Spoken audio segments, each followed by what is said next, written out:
the one area that's always been sort of interesting, and yet it's the kind of thing where you sort of do this to yourself all the time, is healthcare. It's a road littered with bodies of dead startups that had the best intentions and just couldn't stomach the complexity, the regulatory load, the need to deal with conflicting and complicated relationships between patients and payers and doctors, et cetera. In the other hand, of course, there's this whole massive movement of quantified self that's literally sweeping Silicon Valley and spilling out even to the outsides of it. And you can very clearly see how it's going from fringe to mainstream. So as we shift into passive tracking and data gathering from these devices becomes something more of a norm as opposed to a choice, we'll really be able to impact cost of healthcare, because ultimately the only way we're going to fix healthcare, cost of it anyway, in this country, is by arbitraging prevention versus correction. The cost of being admitted to an ER is tens of thousands of dollars sometimes, certainly thousands of dollars. Seeing a nurse that tells you, here's a pill to reduce your water retention that could ultimately result in a congestive heart failure, is at most several $100s, probably a phone call and a visit to a nearby pharmacy. So just that gap is where a lot of the money in healthcare disappears into. And we can do much, much better than we're doing today by arbitraging this information that we get and using it to prevent really terrible outcomes, really terrible conditions. So that's ultimately where Glow came from as well. So we looked at infertility in part because we were looking for a segment of healthcare where there was really not an established baseline, where you don't really have insurance, you don't have that many complex relationships, complex interests. Interestingly enough, insurers typically treat infertility as an optional or elective care, which is totally not how women or couples trying to conceive and failing to do so are treating it. They think of it as an existential crisis a lot of times. People get horribly depressed or worse.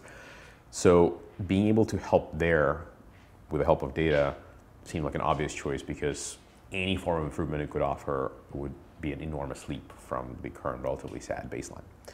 So that's how we got there. We sort of started out with this lofty vision of data reducing cost of healthcare, and ultimately wound up in infertility, in part because we saw a segment that really could use help. It's a relatively large market, $5 billion per year spent on infertility in the US. Something like 10 million couples or 10 million women are trying to have a child. 1 out of every 7 will actually run into some form of infertility. So it's a relatively common problem. Very, very expensive treatments. $40,000 is the average sort of full run of IVF, which is not covered in pretty much any state except for Massachusetts and a handful partial coverage.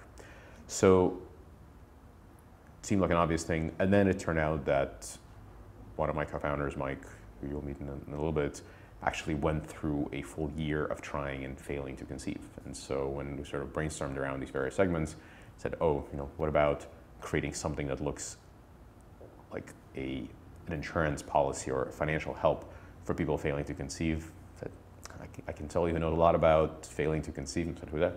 Me. So I actually am not someone who had to go through this. So I had a sort of an understanding of how painful it could be watching my friends. But having someone on the team who's gone through this, and we now have several people on the team that are all fortunately successful parents as a result of their success with infertility treatments of various kinds, definitely helps or informs our decisions and makes us very aware of what we have to build and how sensitive these issues are. So, one of the things that happens is you really lose a lot of the fun and intimacy of trying to make a baby. You go from this, oh my God, we're going to be parents, to, oh, it's that time of the month. All right, well, let's make sure we hit it this time. And it damages families, and it can drive people away from each other. And even once they have a child together, they sometimes wind up being worse off as a family. A number of people that I've heard of that went through a terrible infertility cycle, ultimately conceived, and then got divorced is non-zero. I'm not sure exactly how common that is, but in my semi-immediate circle of friends, I've heard these stories before. So something that's designed to be warm and welcoming and creates an experience that plays to fun and excitement of having a child and doesn't let you forget that even if you're into year 2 of trying is very important. And we think we did as good a job with that as we did with the math and science part of it. So that piece is at least as important. The third piece that I think is critical is we're ultimately not just trying to offer you a better calculator. We're ultimately saying, if the calculator doesn't help you, we're going to help you fund it. And I don't think anyone else has done that, and we're very, very happy to be the first at it, and we think we'll be good at it. And the reason we think we'll be, or one way for us to signal that we really do believe it will be the best is with this financial product. If we are no more helpful than your average Excel spreadsheet, we're probably not going to do as well as we hope, but we're pretty sure we'll be okay.